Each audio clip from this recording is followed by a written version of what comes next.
umbilical, el mantener una temperatura apropiada para el bebé, igual verificar lo que son la permeabilidad nasofaringea o rectal. Pero les repito, esto varía entre autores. Sin embargo, en lo que todos coinciden es en este apartado de reanimación neonatal. ¿Vale? Entonces, ¿qué es la reanimación neonatal? Bueno, vamos a tener que considerar sus objetivos, los cuales son apoyar la función respiratoria y circulatoria durante la transición de la vida intrauterina a la extrauterina.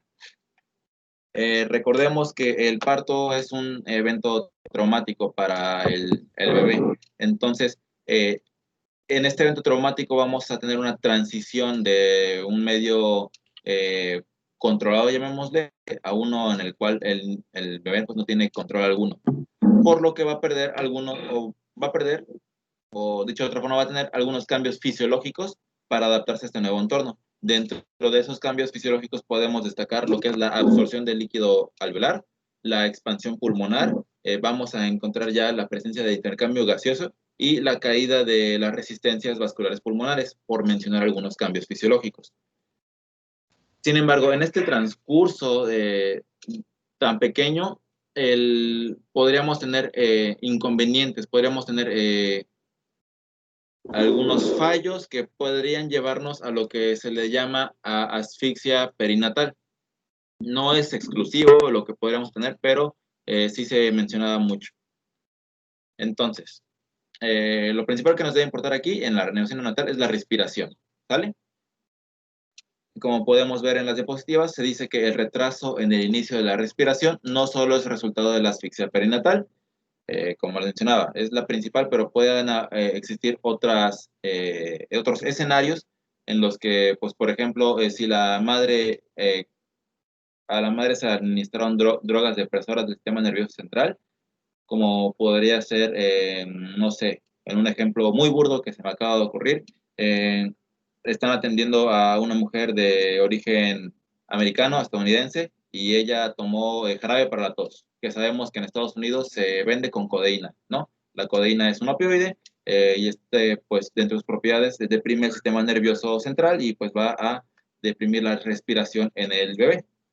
Sí, lo cual nos podría llevar pues, a esto, una depresión respiratoria que a largo plazo nos va a poner, no a largo plazo, a corto plazo nos va a dar por resultado una dificultad para respirar. Otros escenarios que se plantean son la prematurez, un trauma obstétrico, debilidad muscular del propio bebé, así como la presencia de anemias o anomalías congénitas. Con toda esta consideración, bueno, ya sabemos que la reanimación neonatal tiene por objetivo mantener la respiración del bebé, ¿no? Evitar que llegue a una asfixia o revertirla, es como lo menciona la literatura médica. Pero, ¿cómo vamos a cerciorarnos de esto? O de que ¿cómo vamos a saber si nuestro bebé va a pasar de un estado bueno, vamos a ver si está bien o está mal, ¿vale?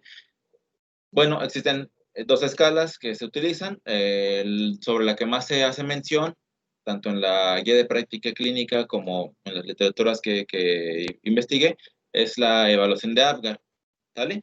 La evaluación de Apgar, pues ya la conocemos, fue diseñada por Virginia Apgar en la década de los 50 y en un principio pues se diseñó con el fin de prevenir o diagnosticar lo que es la asfixia perinatal.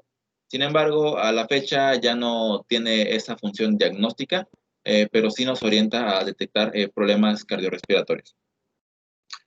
Como pueden apreciar en las diapositivas, vamos a tener dos formas de recordarla, digámosle. La primera es saber que vamos a evaluar la frecuencia cardíaca, el esfuerzo respiratorio, la irritabilidad refleja, el tono muscular y el color, o bien podemos utilizar las propias letras del nombre Apgar. Creo que se le decía acrónimo. Entonces la A va a corresponder a aspecto, la P a pulso, la G a gestos, nuevamente A para actividad y R a respiración. que son los mismos que ya había mencionado, con la diferencia de pues, cómo se describe, ¿no? Lo importante aquí es saber cómo vamos a calificar con esta escala. En lo que respecta a la frecuencia cardíaca, se califica de 0 a 2. Si tuviésemos una frecuencia cardíaca ausente, vamos a calificar con un 0. Menor a 100, calificamos con 1. O mayor a 100, mayor a 2. A ver, perdón. Veo que dicen que no ven mis presentaciones, ¿es correcto? Compañeros. Sí, no la veo. Sí, no la veo. La primera no. Yo sí la veo, pero se ve chica, no sé si le hiciste grande. Ok, Yo ya no las tengo veo. problemas otra vez con el Teams. A ver, permítanme entonces corregir esto, compañeros, y sigo con el tema, ¿sale? Para que podamos estar todos en sintonía. Ok, ahí ya dejaron de ver la pantalla. No, se sigue viendo. Yo veo tu foto nada más. Igual. Yo igual, solo veo tu fotito. Ok, tengo problemas. Salgo y entro de la llamada otra vez. Sí. Y retomo la presentación desde donde lo dejé. ¿Bien?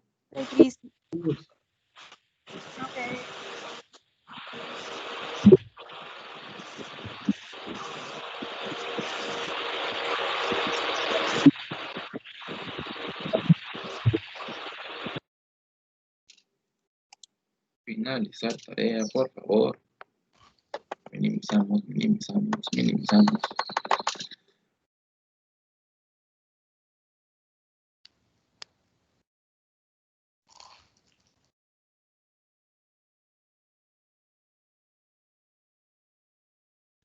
Compañeros, revisen luego si tienen silenciado su micrófono, porque si no se escuchan interrupciones durante la presentación de los compañeros, por favor.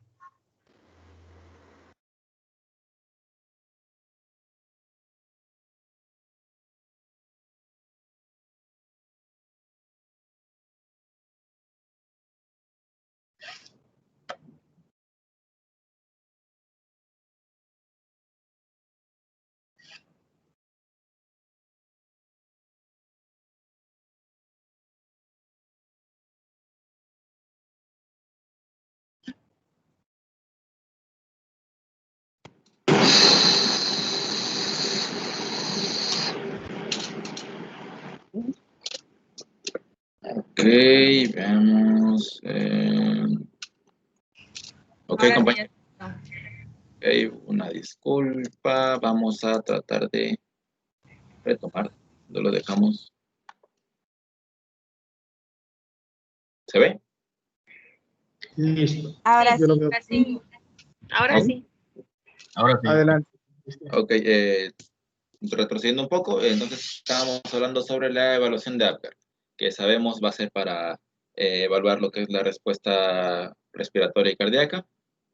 Vamos a hablar 5 diferentes aspectos: frecuencia cardíaca, respiratoria, que haya gestos o reflejos por parte del producto, del bebé, que haya tono muscular y la coloración del bebito.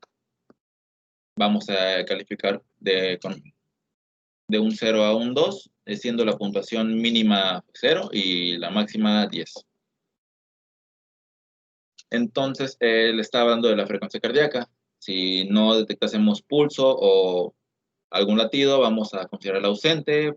Menor a 100 va a tener un valor de 1, mayor a 100 un valor de 2, ¿sale? Esto es independiente de los valores normales de lo que es la frecuencia cardíaca en un neonato, que sabemos los valores van de 120 a 160 en neonato.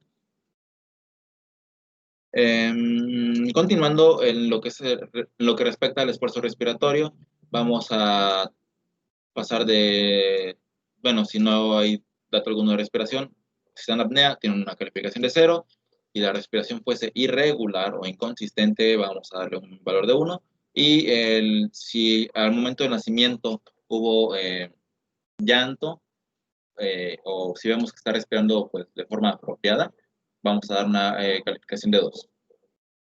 Y bueno, para no extendernos tanto, pues pueden apreciar lo que evalúa cada aspecto. Lo importante aquí es saber que esta prueba se hace al minuto de nacimiento y a los 5 minutos. Y que los valores o calificaciones normales en un recién nacido van de 7 a 10. Es lo que se considera normal y óptimo. Cuando tengamos una calificación menor a 6, pues ya hay que empezar a sospechar de alguna dificultad respiratoria, sea de origen congénito o porque necesite de alguna aspiración por un proceso de asfixia. No importa, ¿no? Pero nos debe orientar a tomar las medidas pertinentes para actuar a tiempo. Correlacionándolo con la diapositiva anterior sobre lo que es la asfixia perinatal, les decía que pues, originalmente con eso se daba una orientación diagnóstica. Actualmente no, al punto de que aquellos niños que tienen una calificación menor a 6, se han visto que tan solo en cuanto a estadística, un 15% llegan a presentar realmente asfixia perinatal.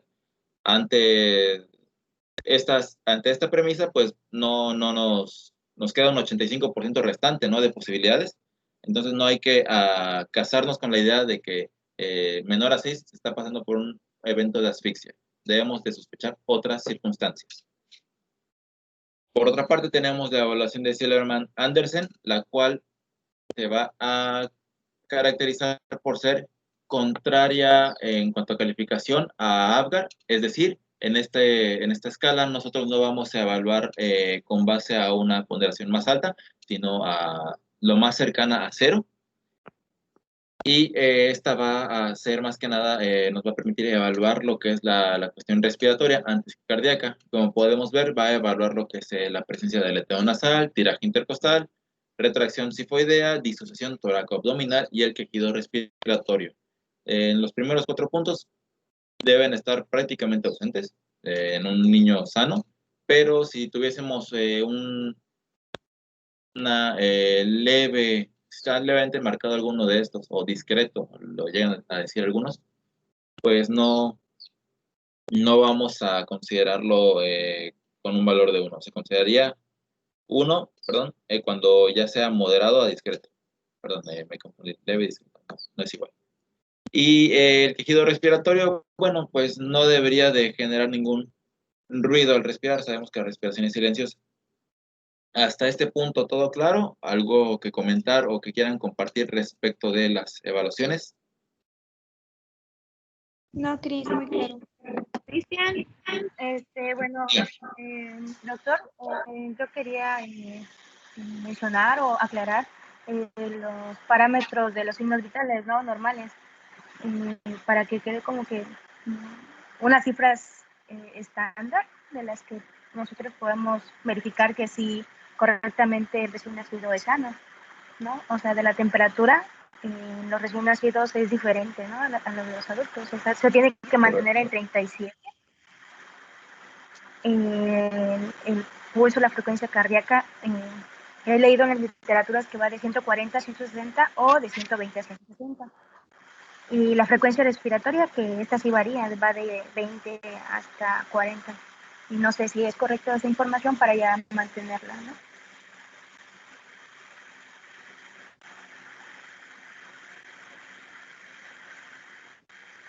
¿Alguien más tiene una duda similar? Vamos a aclarar ese punto.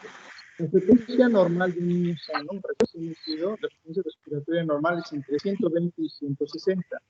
El valor de 100 por impulso que refiere a la calificación de APGAR y que ustedes van a encontrar en el manual de reanimación neonatal se refiere al límite que nos obliga a iniciar alguna otra acción en él.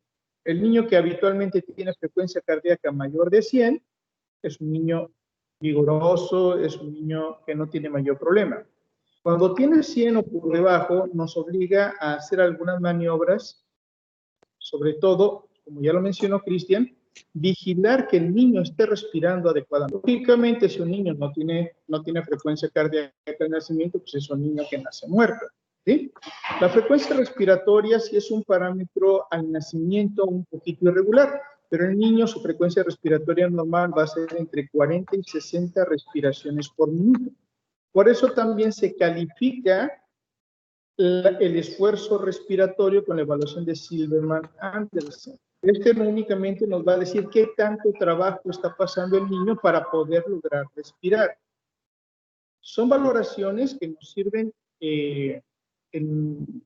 al momento del nacimiento y durante los primeros minutos para tomar decisiones.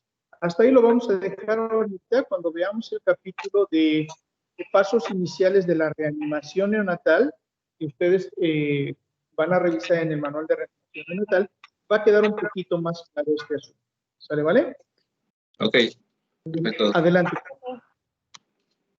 Bueno, aquí, pues, como lo acaba de comentar, lo vamos a ver más adelante, pero sí, ya aquí les dejo una pequeña embarradita de ese tema, de lo que es la reanimación neonatal per se.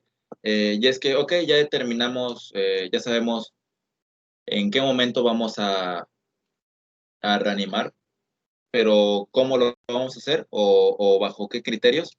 Y más en concreto, ¿qué es lo que pretende la reanimación neonatal? Pues estos 3 puntos: establecer una vía aérea y mantener una adecuada ventilación y oxigenación, mantener un gasto cardíaco y perfusión óptimos y mantener la temperatura central normal durante el periodo de estabilización. Son los objetivos de la reanimación neonatal, ¿no? Es lo que nos vamos a concentrar, a trabajar en el neonato que lo requiera. Y esta última diapositiva, esta es la manera de, no la voy a escribir ahorita, pero sí les dejo esto, se los envío en nuestro grupo para que la analicen con cuidado. Esta la tomé de el, ¿cómo se llamaba? El Martínez de Pediatría, 8ª edición. Y bueno, aquí nos dice qué hacer: el nacimiento, respiración, bentono, sí, no, y bueno, un algoritmo como los que nos hemos familiarizado en diferentes guías de práctica clínica. Y bueno, nada más retomar lo que les decía, dependiendo de literaturas, algunos autores van a decir que en los cuidados inmediatos se realiza lo que es la ligadura del cordón umbilical, verificación de cavidades, pero a grandes rasgos esta es la más importante, ¿no? En la que todos coinciden. Y pues sería por el momento todo lo que traigo. Excelente participación. Bien, vamos a continuar con los otros temas y al final vamos a hacer un enlace de los conceptos que nos presentan, ¿sí? Entonces, ¿quién sigue ¿a quién más le encargamos? ¿Quién sigue? Doctor, a mí me tocó el mismo tema que a Cristian. Perfecto. ¿Nos traes alguna otra información, mi reina? Pues no, solo como dijo mi compañero, lo más importante es igual la historia clínica que se le va a hacer a la madre a la paciente. Y también recordar que al momento de que cuando se extrae al bebé, pues se cambia de un ambiente cálido a un ambiente frío e iluminado, y por eso es importante tener mantas para conservar la temperatura de lo que es el producto. Y al momento de lo que es el pinzamiento del cordón umbilical, va a haber una elevación de lo que es la presión arterial y una estimulación del sistema simpático. Esto nos va a ayudar a que se libere la noradrenalina y va a haber una termorregulación en el producto por parte de la masa grasa.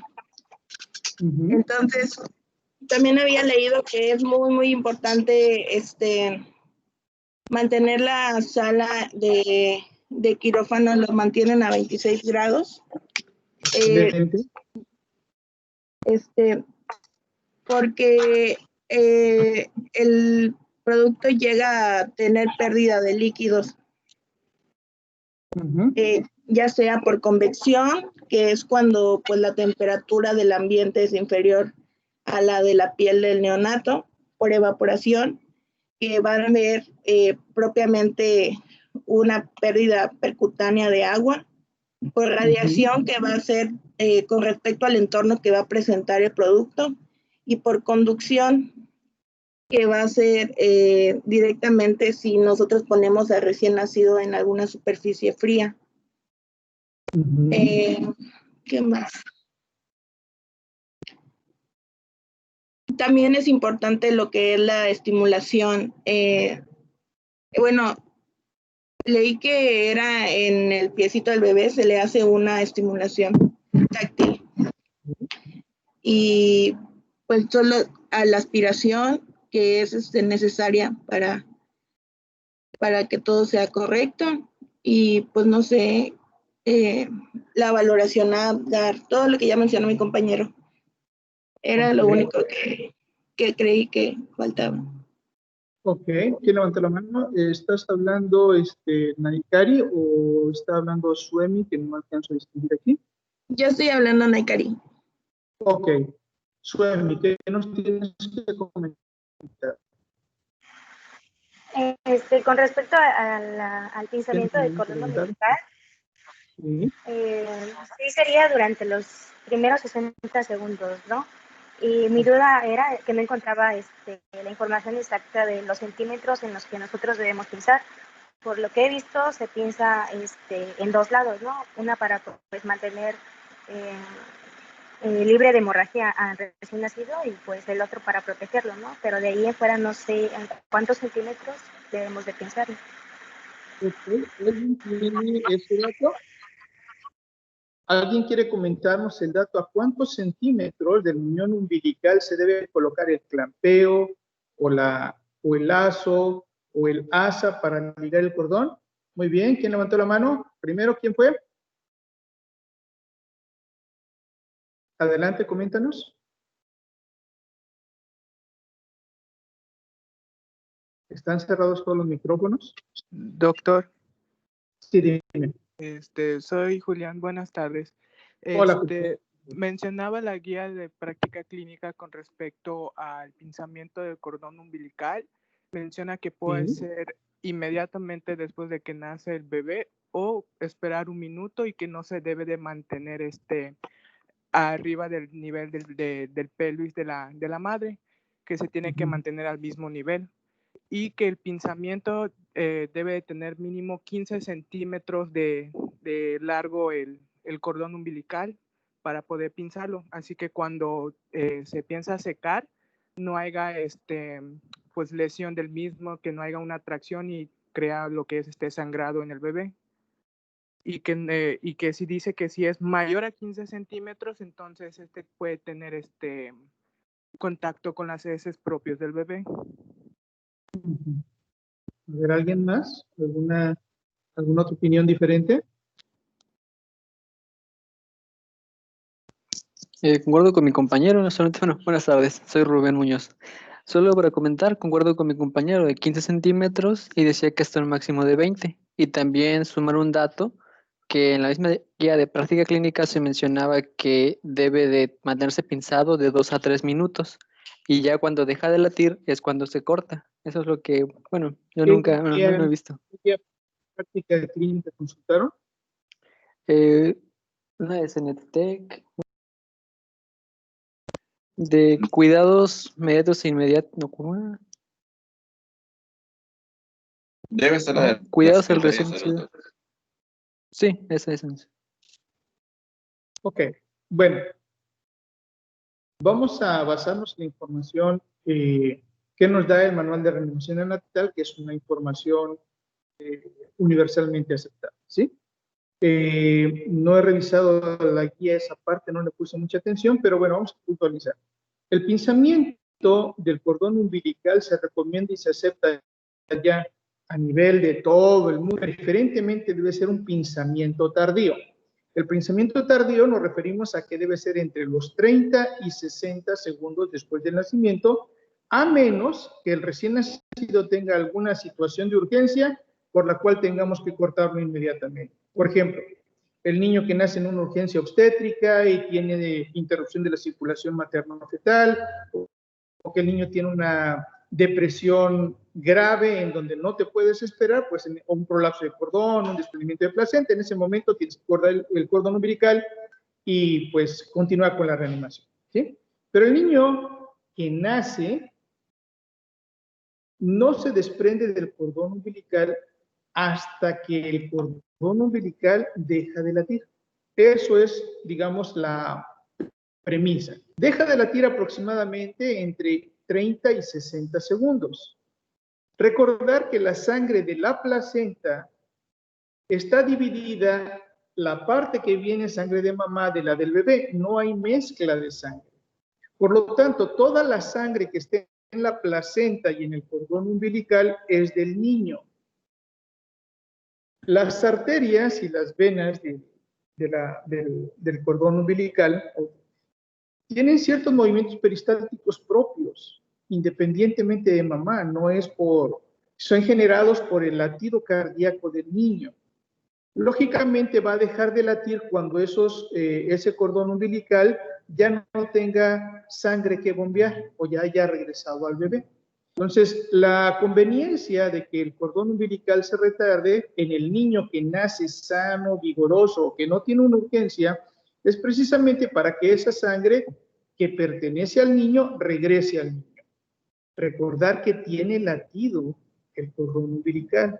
Entonces, no se ha demostrado fehacientemente que si tú lo colocas arriba o abajo del nivel de la placenta en la posición que está mamá, vaya a mejorar o no el retorno venoso. Simplemente la sangre regresa al bebé. Se prefiere que el bebé se ponga en el abdomen de mamá hasta que deje de latir el cordón. En algunos estudios en donde se ha colocado al niño por debajo del nivel de la placenta de mamá, tampoco se ha demostrado que haya un mayor retorno de sangre al bebé. Entonces, vamos a dejarlo ahorita hasta ahí para que después lo vayamos profundizando. El cordón umbilical lo ideal es que se haga un pinzamiento tardío del cordón umbilical entre 30 y 60 segundos después de que el bebé ha salido de la cavidad uterina, ¿sí? Y aprovechando este punto, entonces vamos a dejar para que investiguen cuáles son los beneficios para un recién nacido pretérmino y un recién nacido de término de hacer un pinzamiento tardío del cordón. ¿Sí? Van a investigar esa parte y lo vamos a platicar mañana. Anótenla por ahí. Va a ser abierto. Sí. Yo tengo eso. ¿Se lo puedo Sí. decir una vez? Adelante, Anayel. Ok. Los beneficios en un bebé a término, era que elevaba los niveles de hemoglobina y mejoraba reservas de hierro. También mencionaba que ayudaba al desarrollo neurológico hasta los 4 años de edad, en cuanto al pinzamiento tardío, ¿no? En los recién nacidos prematuros ayudaba a reducir las tasas de transfusión de sangre, hemorragias intraventriculares y enterocolitis necrotizante. Okay. Sin embargo, yo, ya luego leyendo, vi que también el pinzamiento tardío se le puede, mencionaba que se le hace tanto a los recién nacidos de término y a los prematuros, ¿no? O sea, no hay como que distinción. Siempre y cuando, pues, no requirieran reanimación o algún tipo de, lo que usted comentaba, ¿no? De cuidado especial por algún sangrado de placenta previa o cosas así. Entonces, siempre y cuando no tenga ninguna complicación, pues siempre se va a realizar el pinzamiento tardío. Ajá. Y también decía que al hacer este pinzamiento tardío, mejoraba reducía las tasas de hiperbilirrubinemia, o las elevaba, perdón. Y esto también hacía que hubiera tasa elevada de fototerapia. Ok, ¿en quién? ¿En recién nacidos de término o pretérmino o en los dos? ¿Investigaste ese dato? ¿Cómo? ¿Del tardío? Sí. Sí, en ambos se podía realizar siempre y cuando no tuvieran pues complicaciones. Que no tengan complicaciones. Bueno, la tasa de hiperbilirrubinemia en realidad no se modifica tanto por eso, ¿sí? Se modifica por las condiciones de prematurez, en donde el hígado es un poquito menos hábil para eliminar la bilirrubina, y por eso cuando veamos el capítulo de ictericia en el recién nacido, vamos a ver que hay ciertas diferencias, y se hace una distinción en el niño de menos de 35 y de más de 35 semanas, ¿ok? Bueno, la otra parte también que nos comentaste, que nos comentaron, fue la termorregulación. Efectivamente, el niño necesita no tener un contraste de temperaturas tan impresionante, ¿sí? Como bien nos mencionaste, Naikari, el niño dentro de mamá está a la temperatura de mamá, y recordé que mamá está empollando. Disculpe, es que a mí me tocaba ese tema. Ah, ok. Adelante, entonces. Sí, vale. Adelante. Voy. ¿Se ve mi presentación? O como tú gustes, mi amor. Tú eres la dueña del... No, no se ve. Todavía no se ve. ¿Nada? Excelente. Ya se ve. Ok. Vamos a hablar de terreno. Disculpe ¿Me que escuchan bien? interrumpa. Lo que pasa es que no sé si se va a ir en orden porque había dejado los temas. Porque, porque, por ejemplo, mi tema, que es el cuidado de la piel del bebé, habla acerca de por qué es importante la termorregulación, pues por las diferencias que hay en la piel. Entonces, pues no van a entender, bueno, no sé, siento que no importa el orden o seguimos así como lo yo no tengo problema. Pues no, que lo que diga el doctor, compañera. Ok, entonces adelante, retomamos tu tema de termorregulación ahorita que termine Jenny. ¿Sí? Okay. Claro. Ok, adelante. Muy bien. Doctor, yo voy a dar el de apego inmediato. Entonces no sé si voy de último o después de Jen. Muy bien, vamos a ver entonces poner en orden. Entonces, primero vemos lo de apego inmediato y después vamos con los de cuidados de la piel y termorregulación. ¿Vale? En ese orden. Ok, entonces ahorita comparto mi presentación. Perfecto. No los puedo ver. Tampoco veo muy bien. Ok, adelante. De todos modos, vamos a estar en el entendido de que estos temas los separamos para fines didácticos exclusivamente, pero en realidad es un continuo y una mezcla de todo en la atención, digamos, perinatal del niño. ¿Sí?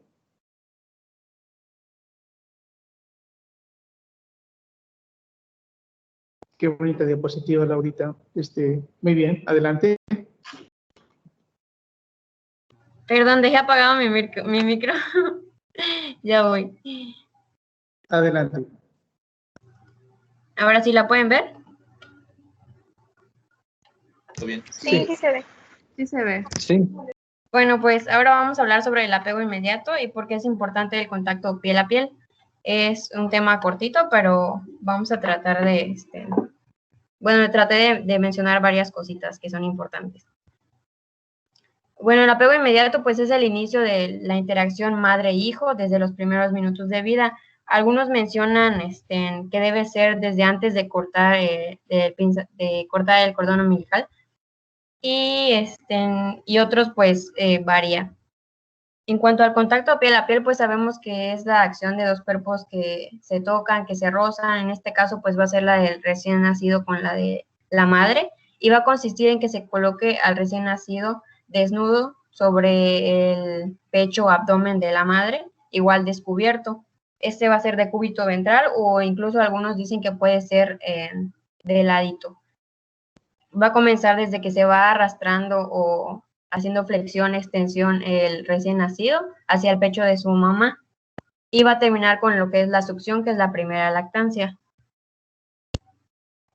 Encontré un artículo que va comentando lo que va haciendo el bebé, lo que va sintiendo, por decir así, y también lo de la madre.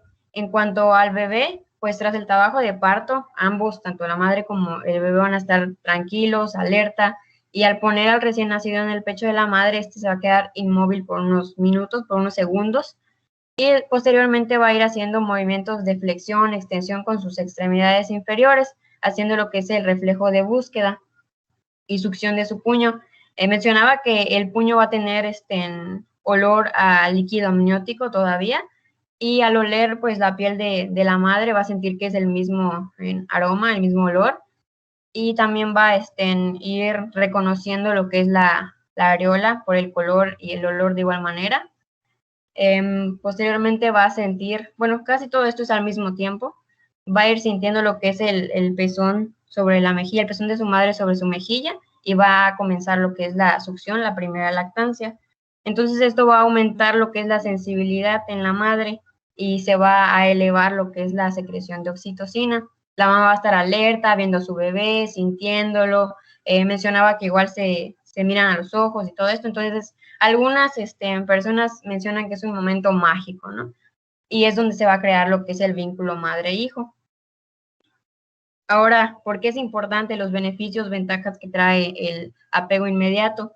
En cuanto al recién nacido, pues va a estabilizar sus funciones vitales, es decir, su frecuencia respiratoria va a mejorar, la frecuencia cardíaca, su temperatura igual se va a ir regulando, porque se menciona que tras el parto, la temperatura del recién nacido baja, está por debajo de 36.5, mencionaba el artículo que estaba leyendo. También va a disminuir lo que es la percepción del dolor, disminuye el llanto, va a ser la primera lactancia que ya había comentado, igual promueve el sueño profundo, y algo que igual mencionaba que es de las cosas importantes es que va a mejorar la transición de la vida intrauterina, de estar dentro de su mamá, a la vida extrauterina, a estar fuera.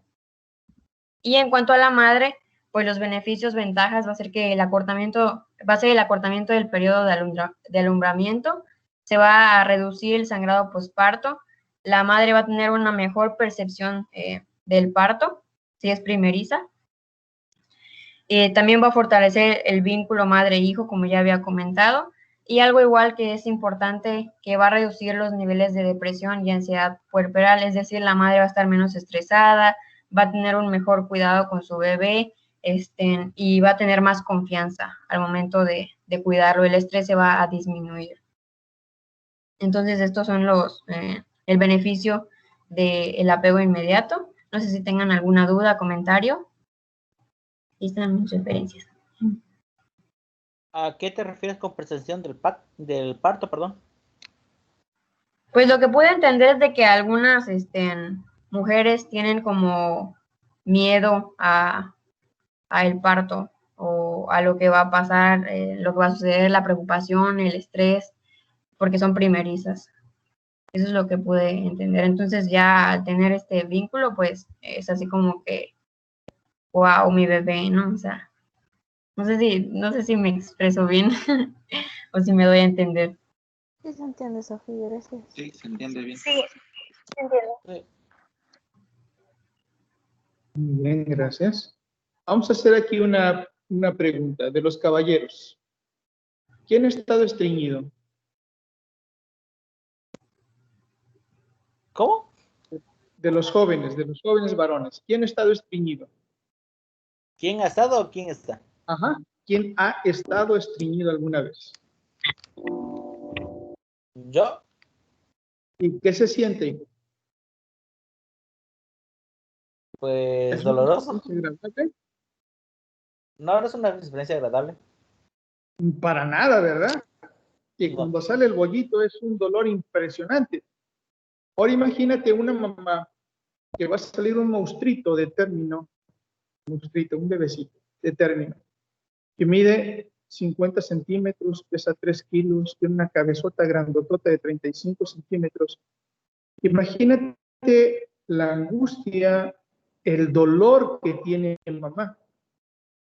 Sin embargo, a pesar de todo eso, debe de ser una experiencia agradable. Muchos lo refieren como el dolor más hermoso del mundo, ¿sí? Entonces, cuando la mamá ve al bebé, lo siente, puede tener una mejor percepción de lo que es un parto. Digamos que es el premio a todo el esfuerzo que tuvo que pasar para tener a su bebé. Entonces, a eso se refiere. El parto necesariamente es un evento traumático tanto para el niño como para la mamá. Muy traumático. Y mamá seguramente pasa por un momento, no lo puedo dimensionar, pero seguramente ha de sentir que la vida se le está yendo. Y a pesar de todo eso, cuando tiene a su bebé entre los brazos, cuando se lo pones en el abdomen, ella sonríe la inmensa mayoría de las veces, lo abraza, lo besa, y tú puedes incluso terminar las manipulaciones del alumbramiento y de la reparación del perine mucho más tranquila, mamá. ¿Sí? Entonces es una experiencia muy hermosa el que veas cómo el niño, después de esa angustia también que tiene al nacimiento y de esa mamá que esa angustia que tuvo en el trabajo de parto, cuando tienen ese contacto físico, cambia el ambiente definitivamente. Entonces el apego inmediato junto con el pinzamiento tardío del cordón umbilical y con el parto humanizado, recordar que ya de por sí es traumático. El parto humanizado se trata a toda la ambientación que tú le haces a la mamá, no gritarla, entenderla, apoyarla, respetar sus necesidades en ese momento, a lo mejor de sed, a lo mejor de posición. Debe ser terriblemente incómodo para una mujer estar en una mesa de litotripsia con las piernas en unos barandales fríos, horrorosos, donde todo el mundo le está observando. Debe ser muy molesto, no lo puedo dimensionar, pero debe ser una experiencia muy grave. Por tal razón, tanto el parto humanizado como el decidir sobre la vía de nacimiento, sobre la forma de parir a su bebé, sobre el pinzamiento tardío del cordón umbilical y el apego inmediato, junto con el inicio temprano de la lactancia materna, son derechos que ya deben de respetarse en la mamá. El no hacerlo está tipificado en la norma oficial mexicana 007 de la atención del embarazo, parto, puerperio y del recién nacido, y de la persona recién nacida. Ya lo establece como una necesidad de la atención de parte del prestador de servicio de salud, fomentar que eso suceda. El no hacerlo implica violentar obstétricamente a la mamá. Y en el Código Penal de Quintana Roo está tipificado el no hacerlo como violencia obstétrica. A ese grado llega, así grado de importancia llega esto tan sencillito que ahorita nos presentaron, que es el apego inmediato, el pinzamiento tardío del cordón y el nacimiento a través de un parto humanizado. ¿Sí? Pues tiene mucha importancia, son cosas muy sencillitas, pero por el momento que vive mamá y su bebé durante el trabajo de parto y el nacimiento, es importantísimo que entendamos esta parte para respetarla. Hay que respetarla mucho y hay que entenderla para poder respetarla. Si no le vemos los beneficios, pues definitivamente lo único que vamos a buscar es la comodidad del prestador de servicios de salud. Y en este caso no se trata de la comodidad del prestador, sino de los derechos del niño y de la madre. ¿Ok? Bueno, ¿quién sigue?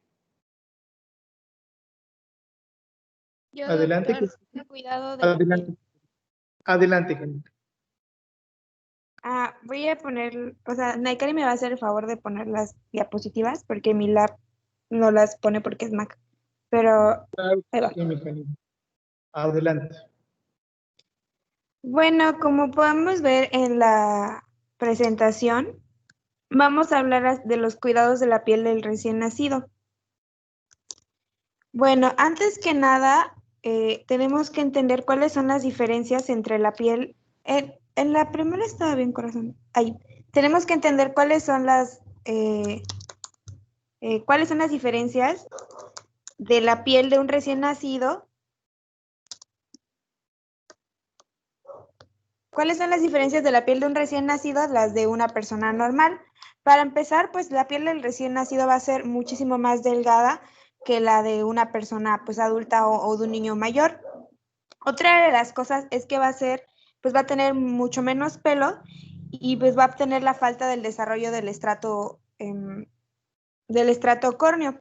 ¿Alguien recuerda cuál era una de estas funciones del estrato córneo? Función de barrera. La función de la barrera y de la conservación del agua corporal. Entonces, al no tenerlos todavía desarrollado, pues los bebés pueden perder con muchísima mayor facilidad el agua que contienen. También recordemos que pues el contenido de agua total en su cuerpo es mayor que el de una persona. También vamos a tener la disminución de la cohesión entre la dermis y de la epidermis. O sea, quiere decir que estas no van a estar unidas de manera fuerte como lo van a estar en un niño mayor o en una persona adulta. Y esto pues también va a hacer que sea más fácil para los microorganismos entrar al cuerpo de nuestro pequeño. También las uniones intercelulares van a estar débiles, también por lo mismo de que todavía no se ha desarrollado de manera correcta, entonces esto va a hacer que la permeabilidad epidérmica sea mayor mientras más chico es el niño. Y pues vamos a tener que, como no están desarrolladas por completa las glándulas sudoríparas ni las sebáceas, va a haber menos producción de sudor. También esto va a hacer que nuestro niño tenga más dificultad para tener o regular su temperatura, que es el tema que va a dar Keren después de este. Y también tenemos que el pH en la piel del niño es neutro todavía, cuando normalmente debería de ser ácido en una persona o en un niño mayor, pero este se regulariza alrededor del 4º día de vida. La siguiente diapositiva, por favor. Entonces, ¿qué es lo que tenemos que hacer para que nuestro pequeño tenga una piel y podamos ayudar a que favorezca a su termorregulación? Bueno, vamos a tener que los emolientes y la hidratación va a ser esencial para el pequeño. Y estos se van a aplicar cuando el pequeño esté mojadito o húmedo. También menciona que la limpieza no debe de empezar hasta que la regulación de la temperatura del pequeño se establezca, y esto va a tardar aproximadamente un día. Dice que sí se puede retirar la suciedad como la sangre y un poco de la vermix, pero que no se debería de retirar porque esta vermix la vermix gaseosa sirve como barrera y también como protección principal del niño. También al momento de dar baños no se debe de dar por completamente remojado el niño, sino que con baños de espuma y con una esponja porque también el agua, si está demasiado caliente o demasiado fría, puede generarle cambios de temperatura bruscos al pequeño. Y todo lo que se le aplique al pequeño debe de ser libre de perfumes y de colorantes, también no tener conservadores muy agresivos o incluso tampoco tener parabenos. En los recién nacidos pretérminos no se debe de usar agentes de limpieza para nada, porque al todavía estar pues pretérmino y mucho más pequeños que un niño pues término, todavía las barreras de la piel no van a estar listas y va a ser más accesible que por medio de absorción cutánea que se puedan intoxicar. Y pues también no utilizar ningún antiséptico fuerte, porque esto también puede hacer que los pequeños o los gérmenes que viven cerca del pequeño se hagan más resistentes y pues no se va a poder tener como una mejor, o sea, que puede hacer que el niño se vuelva resistente a los medicamentos y también envenenarse. Siguiente, por favor. Entonces, la temperatura, pues no deben de estar ni muy altas ni muy bajas para los pequeños. Aproximadamente 37 grados mencionaban las literaturas. Tampoco debe de haber mucha exposición a los rayos UV debería de tenerse con protector solar. Aunque se ha demostrado que también la exposición a los rayos UV hace que sea bueno para los niños, pues por la producción de la vitamina D, pero siempre que esté protegido con protector solar. También la ropa del pequeño debe de ser holgada y de algodón y no hacer el layering, o sea, que poner varias capas de ropa, porque es lo que principalmente genera que los niños tengan como golpes de calor o sudoración excesiva que hace que se puedan deshidratar o incluso pues morir. Y los cuidados del ombligo. Esta es una de las principales dudas de las mamás primerizas. ¿Qué es lo que le debo de aplicar a mi pequeño en el cordón o en el ombligo? Mencionaba la literatura y también en la página de la OMS que lo que se debería explicar a la mamá es que únicamente se deben de hacer lavados con agua y jabón y que en nuestro ámbito, cuando te recibimos por primera vez al bebé, la clorhexidina es el antiséptico de elección, puesto que no es agresiva y tampoco ha presentado traspase o absorción por medio de la piel. Y no se deben de utilizar, como mencioné anteriormente, antisépticos fuertes, porque esto, como la piel del bebé está muy sensible y todavía no hay una conexión adecuada y también tenemos la deficiencia del extracto córneo, pues se va a absorber con mayor facilidad y puede haber intoxicación. ¿Alguna duda con el cuidado de la piel del pequeño? Todo perfecto. ¿Alguna duda, jóvenes? Entonces, ¿qué sustancia se usa para los bebés pretérminos? Porque ya dijiste que no se usa como tal el jabón neutro, por su piel más sensible. Ningún agente de limpieza se debe de utilizar a los niños pretérmicos. Únicamente se lavan con esponjita y agua tibia. ¿Alguien va a hablarnos de termorregulación antes de completar este comentario?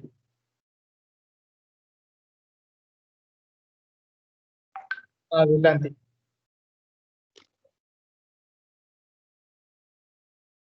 Adelante, Karen. No se te escucha, Karen. ¿Me escuchan? Ya. Ok, vamos a iniciar con termorregulación del recién nacido, del neonato, y este término va a hacer referencia a la capacidad de autorregular la temperatura, ya sea de perder o ganar o generar el calor. En nuestros recién nacidos la temperatura va a ser de 36.5 a 37.5 si lo tomamos en la axila. Y si tomamos la temperatura rectal va a estar entre 36 y 36.5 grados. ¿Sale? Ahora, nuestro bebé, recordemos que dentro de mamá no tiene la necesidad de regular su temperatura y por eso los mecanismos que van a estar encargados de autorregular en esta temperatura van a estar inactivos. Entonces vamos a hablar que es más frecuente que los bebés pierdan calor a que lo ganen. Entonces los bebés, los neonatos van a estar susceptibles a la hipotermia antes que la hipertermia. Bueno, que sea más frecuente la hipotermia no quiere decir que no haya hipertermia. Y vamos a iniciar por ahí. Cuando el bebé está por encima de la temperatura que debería, puede ser por varios factores, ya sea ambiental, porque el cuarto o la incubadora o la sección en la que está el bebé está caliente, pues lo mismo va a hacer que la temperatura del bebé suba. También por deshidratación o por alguna condición sistémica como una infección, pero esto es muy raro. Entre las manifestaciones que va a tener la alta temperatura de nuestro recién nacido está la taquipnea, taquicardia, hipotensión, que nuestro bebé esté rojito, todo lo que nos recuerde a un nené que tiene calentura o temperatura, es lo que nos va a dar como señales de que nuestro bebé tiene alta su temperatura y hay que atenderlo. ¿Alguna duda hasta aquí? No. Bueno, como ya les mencioné, perder la temperatura es muchísimo más frecuente y más rápido en los bebés porque estos mecanismos están inactivos. La piel de nuestro bebé es muy sencilla o débil, todavía no está madura, por lo que ya nos mencionó Alejandra. La respuesta vasomotora, al igual que la producción de sudor, son insuficientes. Y tampoco, por ejemplo, a nosotros cuando nos da frío, nos hacemos bolita o comenzamos a temblar. Esto no sucede en el bebé porque sus músculos y todo es nuevo para el bebé. Entonces todavía no tiene la capacidad suficiente de realizar estas actividades o estas respuestas. Entonces, va a comenzar a perder en calor y se van a dar por 4 diferentes mecanismos: conducción, convección, evaporación y radiación.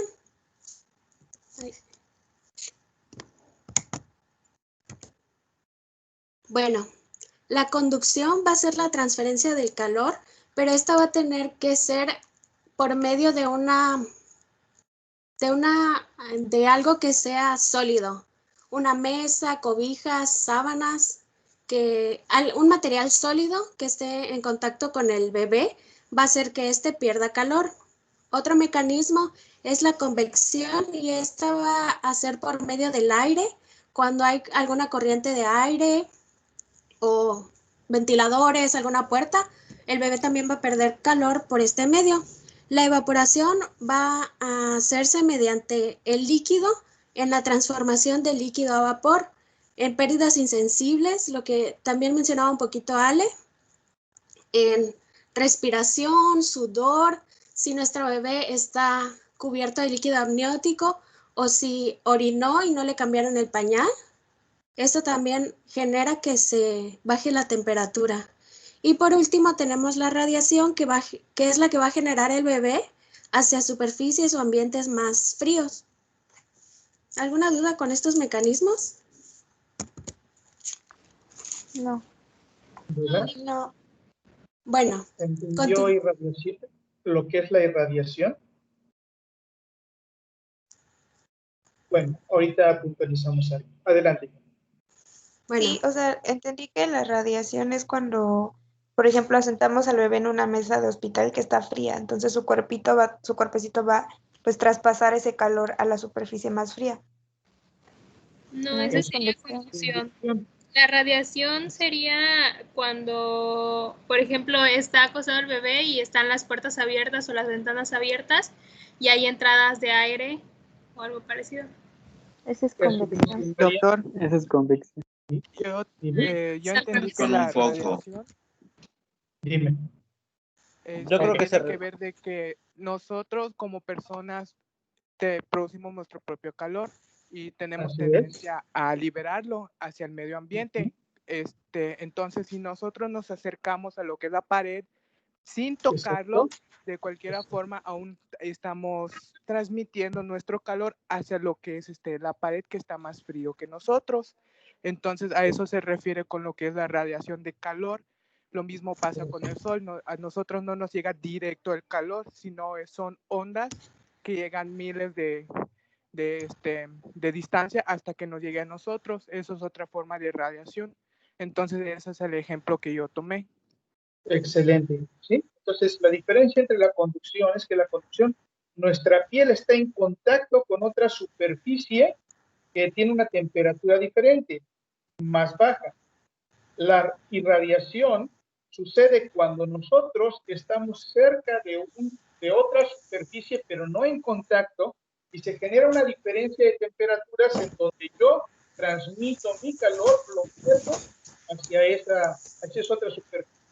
Pero no es por el movimiento del aire, no es por convección, es por la diferencia de temperatura que existe entre otro cuerpo y el otro.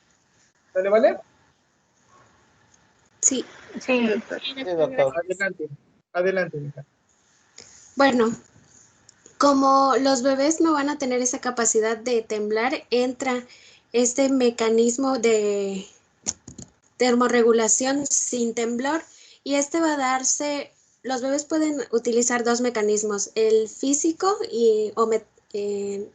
o mecánico y el químico.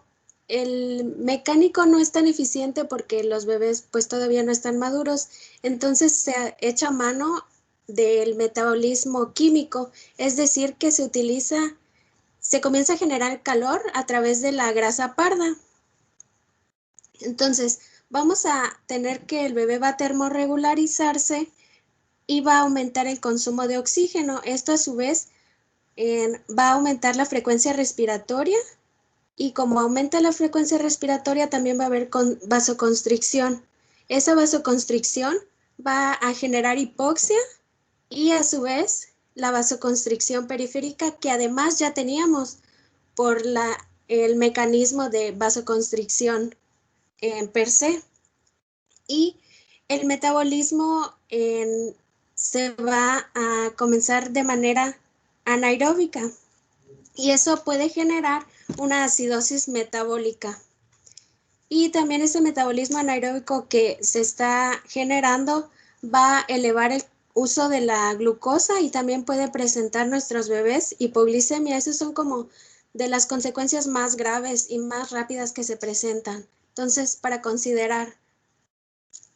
Y en los signos que vamos a tener, pues el cuerpo del bebé va a estar frío, hay cianosis, hay un mayor requerimiento de oxígeno, no va a querer comer, va a estar bradicárdico, letárgico, irritable, hipotonía, debilidad, va a llorar despacito, también se debilita en la succión y no va a tener tan presentes los reflejos o van a estar disminuidos. Además que la hipoglicemia también es muy característica. Ahora, ¿cómo vamos a prevenir la pérdida de calor? Pues interfiriendo con estos mecanismos de pérdida. Por ejemplo, si nosotros estamos perdiendo calor por conducción,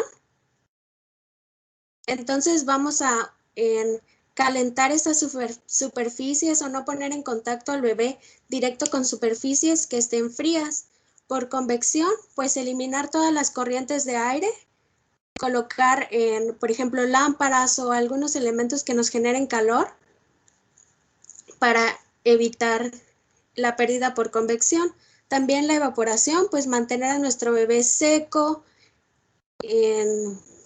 que el ambiente esté húmedo y también cuando hay radiación, pues evitar que el ambiente esté frío tal cual o que la temperatura esté menor a la del bebé.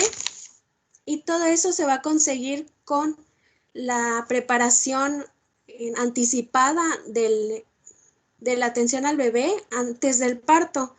No a la mera hora vamos a estar buscando una cobijita o calentar apenas la cobijita para envolver al bebé o para secarlo, sino ya tener todo preparado.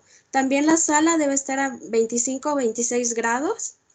Tener a disposición fuentes de calor, el apego a la mamá, la lactancia temprana y, por ejemplo, ponerle bolsitas de polietileno o gorritos y, en su caso, meterlo a incubadoras. Y bueno, eso sería todo de mi parte. Excelente, hiciste unos comentarios muy puntuales. Vamos a precisarlos un poquito más adelante cuando veamos reanimación neonatal. Es un capítulo, es un tema que tenemos que llevarlo un poquito despacito, pero los conceptos que nos vertiste son importantísimos, ¿sí? Entonces, el niño puede aguantar prácticamente todo, menos la hipotermia. Porque la hipotermia le va a hacer desencadenar un montón de fenómenos bioquímicos que lo que van a consumir es energía que está reservada para mantenerse bien las primeras horas o días de vida. Cuando veamos el capítulo de lactancia materna, vamos a entender por qué el niño no se muere con la producción de calostro que tiene la mamá, que es mínimo. Y vamos a entender también por qué no debemos apresurar al niño a consumir fórmulas, aunque la mamá el primer día de posparto no tenga producción de leche. ¿Sí? Ahí lo vamos a dejar. Entonces, la hipotermia, la mala termorregulación en el niño implica muchas cosas. Va a hacer que produzca muchos productos intermedios del metabolismo por consumo de su glucosa y de otras fuentes de energía, y el niño va a entrar en problemas metabólicos de acidosis y respiratorios, y eso va a generar que gaste más energía y se vuelve un círculo vicioso.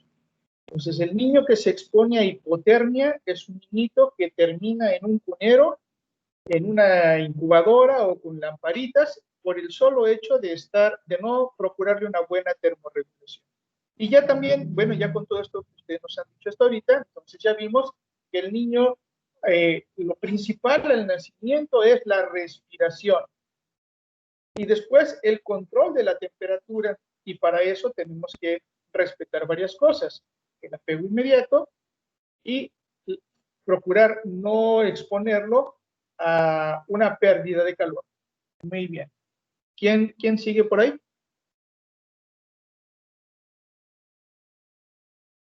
Creo que son todos los temas de hoy, Doc. Ok, perfecto. Bueno, pues regresemos a vernos un poquito. Doctor, ¿Sí? solo quería comentar, bueno, no sé si ahorita lo vamos a ver, de los cuidados inmediatos. No se mencionó también lo de la profilaxis que se les aplica, lo de la vitamina K. ¿Eso se va a mencionar todavía? Ahorita lo mencionamos. ¿Tienes algún comentario al respecto? Pues no sé, eso si quiere que lo mencione. Lo que pasa es que eso sería más para cuidados inmediatos, o sea, no es algo que esté urgiendo. Primero es ahora sí que el control. Sí. Ok, sí, te escucho. Que lo que está diciendo mi compañera no es de cuidados inmediatos porque no está urgiendo. Primero es eso es, si no acuerdo, de cuidados inmediatos, o sea, después que ya entre comillas ya sabemos que el bebé está sano, sin complicaciones inmediatas, y es cuando se comience con todos los demás profilaxis. Exacto. Lo que pasa es que, perdón, bueno, con mi compañera Suemi estábamos leyendo, creo que está por aquí también ella, que en una literatura que vimos decía de que la lactancia materna se tiene que dar, o sea, en la primera hora, ¿no? Preferiblemente, y que después de esa primera hora era cuando se iba a aplicar todo eso de las profilaxis. Sin embargo, teníamos entendido de que no, o sea, en cuanto al bebé, o sea, se recibe y ya se pasó a la camilla, ¿no? Donde se le va a tomar las medidas y todo eso, ahí mismo es donde se le aplica la profilaxis de la vitamina K y lo de para prevenir oftalmopatías. Entonces ahí sí no sé. Bueno, vamos a puntualizar. Como bien lo dijo Brian, esos ya no son cuidados inmediatos porque no ponen en riesgo inmediata la vida del niño. Lo que comentaron hasta ahorita sí son medidas que deben de hacerse o procurarse, establecerse desde que el niño nace. Cuando veamos el capítulo, cuando veamos reanimación neonatal y veamos el primer capítulo de las medidas, de los pasos iniciales de la reanimación, se basan puntualmente en lo que ustedes acaban de comentar. Todo lo que ustedes acaban de comentar es un capítulo completo del módulo de reanimación neonatal, ¿sí? Porque son cosas que tenemos que procurar al niño inmediatamente y que le van a procurar una buena transición. El uso de oftalmoprofilaxis, el uso de vitamina K, incluso la somatometría, el baño, son cosas que no deberían hacerse innecesariamente al nacimiento, porque si tú te entretienes mucho a un niño haciendo una somatometría cuando no la sabes hacer bien, o lo entretienes más tiempo en una sala fría para ponerle 2 gotitas en los ojos, o lo expones a frío por ponerle una vitamina K que en ese momento no le va a hacer ningún beneficio, pues no entra de los cuidados inmediatos. Son recomendaciones que digamos que se han hecho últimamente, porque antes, como no se usaba la vitamina K, algunos niños, fíjate muy bien que te lo digo, algunos recién nacidos desarrollaban algo que se llama enfermedad hemorrágica del recién nacido. Y con el uso de la vitamina K, eso prácticamente ha desaparecido. Pero no significa que todos los niños la requieran. Lo hacemos masivamente porque pues tenemos a disposición el medicamento y porque sabemos que eso ha abatido la enfermedad hemorrágica, pero estrictamente no lo necesitaban. Ahora bien, la oftalmoprofilaxis tampoco es el niño no necesita un antibiótico en los ojos para estar sano. También es una práctica que hemos adoptado por conveniencia, porque en muchas ocasiones manipulamos demasiado el parto o no tenemos la precaución de tener tanto cuidado en la asepsia, y porque además los niños ya nacen en los hospitales. Antes no nacían en los hospitales, nacían en casa, y los bichos que podían pescar pues son los bichos habituales de casa, no de un hospital. Recordar que en los hospitales la carga que nosotros ejercemos a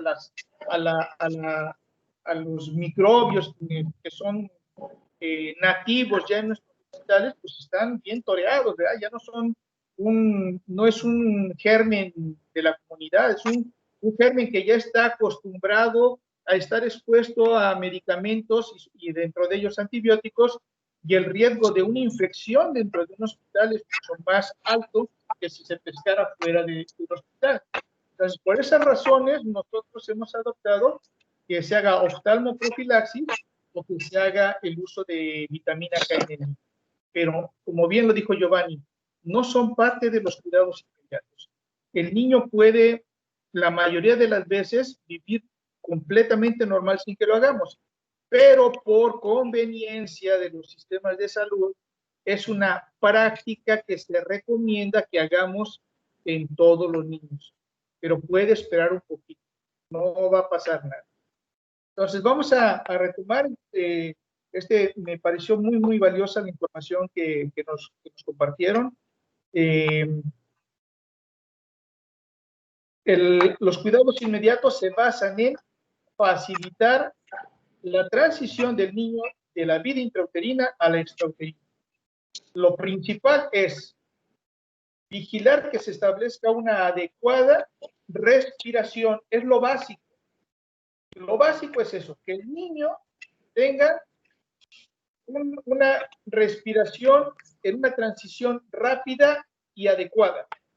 Y lo segundo, evitar que el niño se exponga a situaciones en las que va a perder calor y lo van a poner en riesgo. ¿Sí? ¿Cuáles son esas? Entonces, el apego inmediato, el contacto piel a piel, los cuidados de la piel, fue importantísimo lo que nos comentaste, las características que tiene la piel del niño, los protectores naturales que tiene, pues no debemos de jalarlo nada más así porque sí. Antes se utilizaban cosas medio extrañas cuando empezamos a los nacimientos en hospitales, ¿no? Se bañaban, apenas nacía el niño, lo bañaban con agüita y le ponían soluciones yodadas o jabones que son bien abrasivos, y eso incrementa el riesgo de infección, curiosamente. Después se agregó el pinzamiento tardío del cordón umbilical, que ya nos dieron hermosamente todas las ventajas de hacerlo, ¿verdad? Tanto que vuelvo y les digo, ya están contempladas todas estas cositas en una norma oficial mexicana. Y la otra es el inicio temprano de la lactancia materna. El inicio temprano de la lactancia materna, la Organización Mundial de la Salud nos lo marca que debe de ser dentro de los primeros 20 minutos, idealmente. Pero bueno, nosotros consideramos que si se inicia dentro de la primera hora, es correcto. Aquí hay que hacer una pequeña consideración. El niño, cuando está en el estrés del trabajo de parto, van a ser con una frecuencia cardíaca alta y van a ser con una reactividad importante. Es decir, el niño está activo, está alerta. ¿Quién le gusta hacer deporte? ¿Quién hace aeróbicos? ¿Alguien hace aeróbicos? Yo hago pesas. Cuando estás haciendo el ejercicio, estás movido, estás liberando adrenalina, estás liberando energía y estás feliz y entras un ritmo a todo dar. El niño cuando está en el estrés del trabajo de parto le sucede lo mismo. El niño está liberando adrenalina, está activo, está atento. Pero ¿qué pasa después de que terminas de hacer ese ejercicio? Pues quedas exhausto. Exhausto. ¿Y qué es lo que quieres? Descansar. Entonces el niño igual. Lo que pretendemos es aprovechar ese momento de alto estrés en donde el niño está activo, en donde puede seguir su olfato, puede tener incluso movimientos de rapto. Al estar en contacto de piel a piel con su mamá, el niño se tranquiliza y utiliza su energía para raptar y alcanzar el pezón de mamá. Pero si nosotros separamos al niño y nos esperamos más tiempo, cuando lo regresemos con mamá, pues el niño ya va a pasar todo ese estrés, va a estar cansado. ¿Quién tiene a su mamita cerca? ¿Alguien tiene a su mamita cerca? ¿O todos no? ¿Sí? ¿No? ¿Cuál es la mayoría de foráneos? Pues sí.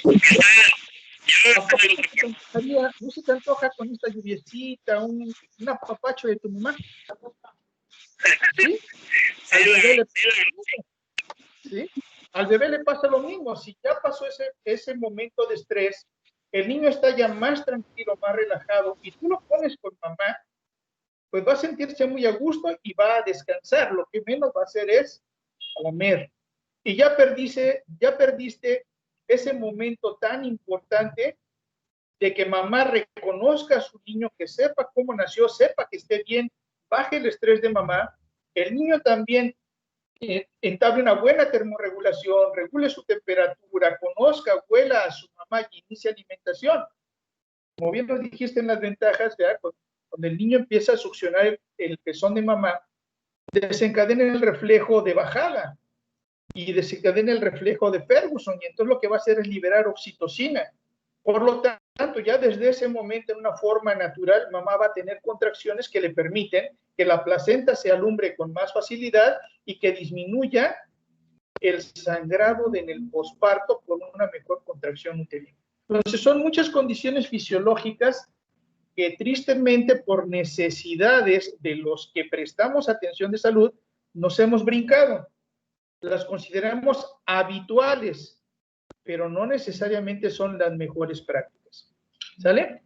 Bueno, entonces hasta aquí vamos a dejar el tema de hoy. Y para mañana sigue... ¿Con quién nos quedamos? ¿Con Karen? Sí, con Karen, ¿verdad? ¿O con Julián? Conmigo, Karen. ¿A Karen? Sí. Ok. Entonces, Julián. Julián. Sí, doctor, aquí estoy. Para mañana nos vas a buscar y nos vas a presentar en una tablita los signos vitales del recién nacido, ¿sí? ¿Cuáles son? Y también cómo se van modificando en función del tiempo. Frecuencia cardíaca, frecuencia respiratoria y presión arterial. Lo más sencillito que puedas, ¿verdad? Pero cuáles son los parámetros, cómo se van a ir modificando a través del tiempo. ¿Vale? En una tablita, rapidito nos lo presentas. Manuel Armando. ¿Perdón? Una pregunta. ¿Estamos hablando de los primeros minutos o estaremos hablando de los primeros días o hasta qué tiempo? Vamos a puntualizar primero los signos vitales del recién nacido, ¿sí?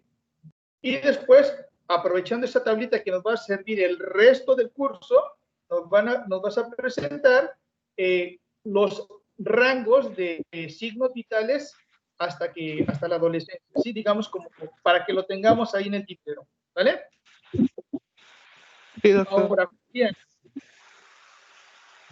Julián, nos vas a investigar, por favor, ¿cuál es el tiempo que podemos esperar para que un niño inicie evacuaciones y micción? ¿Sí? Sí, doctor. Tiempo es el que podemos esperar para considerar que un niño no tiene problemas ni en la emisión de orina ni en la evacuación intestinal. ¿Vale? Luego, Teresa Grisel.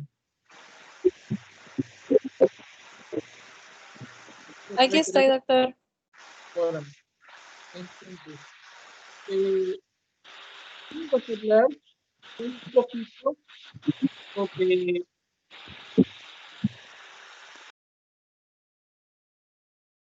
nos va a hablar un poquito sobre el aseo de la piel, los cuidados de la piel, pero ya no los inmediatos, que sí podemos utilizar para los cuidados generales de la piel del recién nacido, ¿sí? ¿Qué tipo de jabones? ¿Qué tipo de lociones? ¿Qué tipo de emolientes? ¿Qué tipo de fibras para su piel? ¿Sale, vale? Y Sandrita, ¿está por ahí Sandra Eunice? Sí, Doc, dígame. Ok, nos vas a hacer una tablita, mi amor, sobre las ventajas, y más bien una tablita comparativa de las ventajas y desventajas de que el niño se alimente al seno materno o con mamila, específicamente biberón o mamilas. ¿Son convenientes los biberones? ¿Por qué sí? ¿Por qué no? ¿Cuáles son los problemas que puede traer? ¿Cuáles son las ventajas y desventajas? ¿Sale, vale? No estamos hablando ahorita de sucedáneos, simplemente el uso de biberón y de chupones y de todas esas cositas que le dan a mamá. Que le da mamá. ¿Sale? Sí, doctor. Y, ajá. Julián. Como lo tuyo es poquito, también nos vas a buscar un poquito sobre los cuidados inmediatos del cordón umbilical y cuál es la secuencia o cuál es el tiempo que debemos esperar para que se caiga el cordón o para saber si el cordón va bien o mal. ¿Listo? Sí, doctor. Bueno, ¿qué nos faltaría de recién nacido sano? Bueno, Lupita Flores. ¿Está por ahí, Lupita? Sí. Hola, mi niña hermosa. Bueno, Lupita, nos vas a investigar, por favorcito, cuáles son los patrones de sueño del recién nacido. ¿Sí? ¿Cómo se van a modificar el patrón de sueño en el recién nacido desde el nacimiento hasta los primeros 28 días? ¿Listo? Ok, doctor. Ok. ¿Y Suemi? ¿Dónde anda Suemi? Sí, doctor.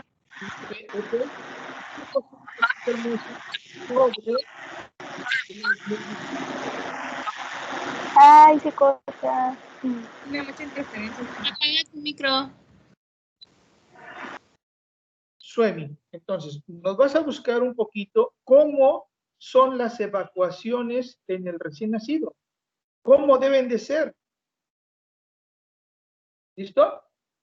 ¿Cómo van a modificarse? ¿O cuándo considerarlas normales? ¿Estamos? Sí. Y ya con eso terminamos la parte del recién nacido sano y vamos a enfocarnos para el próximo miércoles, que vamos a empezar a ver ya lo de reanimación neonatal. Entonces, vamos con González López. Sí, doctor, aquí estoy. Ok. De tu manual de reanimación neonatal. Ajá. Nos vas a hablar un poquito sobre la preparación para el parto. Ok. ¿Sí? ¿La parte de la fisiología de la transición ya la han visto o no? La vamos a ver el sábado. Ah, perfecto, muy bien. Entonces, antes de que tú hables, me acuerdas el lunes de hacerles una pequeña reseña y discutimos los puntos que hayan quedado no muy claros o que tengan alguna duda de la transición, de las modificaciones en el feto durante el parto, ¿sí? Y tú nos hablas de la preparación para el parto. O sea, en sí de la preparación de la madre, ¿no? No, de la preparación. ¿Cómo te vas a preparar tú como prestador de atención al recién nacido durante el parto o proveedor? ¿Cómo te vas a preparar para la reanimación? Ah, ok. Sí. Ok. Entonces, lo vas a leer en el capítulo 2 de tu manual de reanimación. Preparación para la reanimación. Ok. Y si nos da tiempo, Liu Maylin o Maylin Liu, ¿estás por ahí?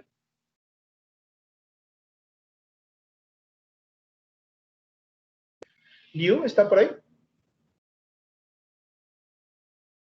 Hola, hola. Creo que esa es la que se le reinició la laptop.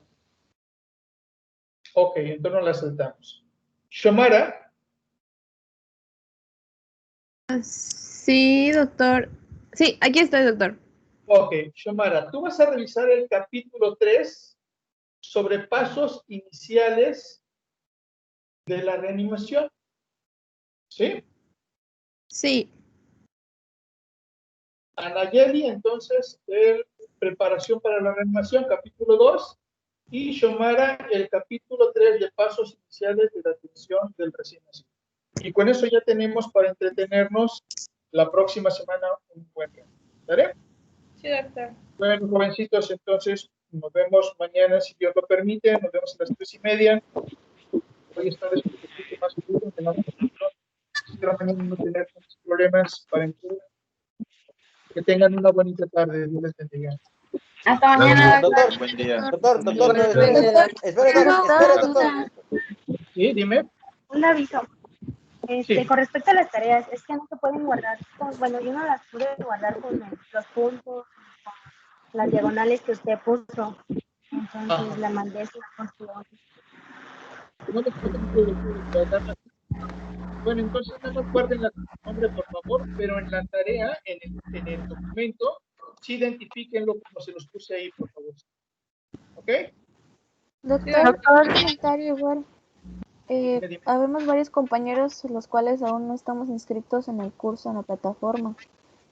Ya hablamos con la universidad y nos comentan que usted debe de inscribirnos, pero de todas formas la licenciada América quedó de comunicarse con usted. Entonces, como mañana se entrega la tarea. Sí, no se ha comunicado conmigo, pero hasta donde me quedé solamente faltaba Vega y los demás todos ya los pude inscribir. De todos modos, No, doctor, yo le mandé mensaje también. Soy Claudia Andrea Rodríguez Regil, le mandé mensaje y tampoco me aparece. Compañero. Igual yo, doctor. Buenas tardes, soy Leslie. Yo tampoco me puedo inscribir. Hablé con el ingeniero Roberto y me dijo que usted tendría que inscribirme. Ok, mi reina hermosa. Voy a revisar, pero lo reviso y yo les aviso, ¿sabes? Le agradezco, doctor. Buen día. Okay. ¿Alguien más? Doctor, ¿y le enviamos la tarea por otra plataforma, por correo o esperamos? No, esperen ahí. De acuerdo, doctor, gracias. Okay, Una pregunta, la última tarea fue primeros pasos para la reanimación, ¿verdad? El último tema. El último tema es pasos iniciales de la atención del recién nacido. Capítulo 3 del manual de Capítulo 3. reanimación. Ok, ¿Sí? capítulo 3. Sí. ¿Listo? Ok, jovencitos. Cuando estaba dando temas, me habían escuchado mi nombre, pero creo que no sé si se confundió o no escuché mi tema. Manuel Espinosa.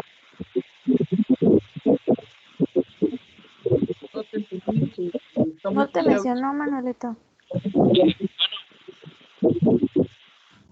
Dime. Es que cuando estaba repartiendo temas, quería haber escuchado mi nombre, pero no sé si se confundió o no escuché mi tema. ¿Cómo te apellidas, hijo? Espinosa. Espinosa.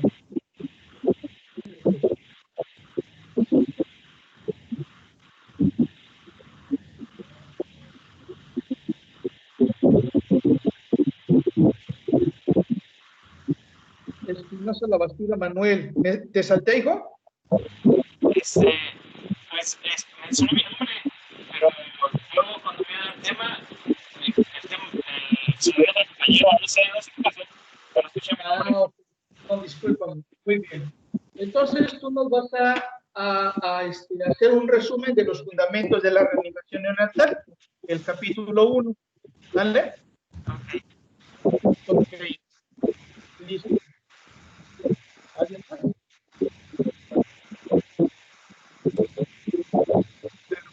Que tengan una hermosa tarde. Dios los bendiga. Hasta luego. Igualmente, doctor. Hasta luego. Gracias, doctor. Igualmente. Hasta Buen día, hasta luego. Adiós.